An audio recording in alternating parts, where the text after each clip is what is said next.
กับสบายดีพ่อแม่พี่น้องมื้อนี้มาพบมาพอกับซองไก่แก้วนาผู้เล็กพี่น้องภาคพี่ภาคน้องติดตามซองคอยในเรื่องพี่น้องซองไก่แก้วนาผู้เล็กพี่น้องมื้อนี้ก็บ่มีหยังหลายเนาะพี่น้องเนาะ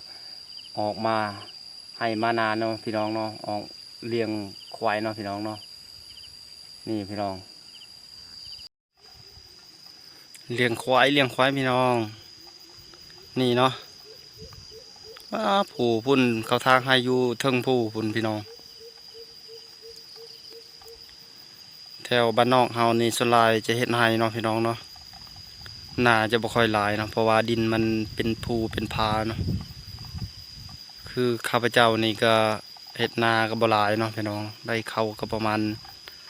80-90นี่เนาะพี่น้องก็ว่าพอกินบ่ก็พอกินอยู่เนาะเพราะว่าอย่างนั้นเนาะอันนี้เขาว่าสิปลูกมันแต่ว่าก็บ่เห็นปลูกเนาะ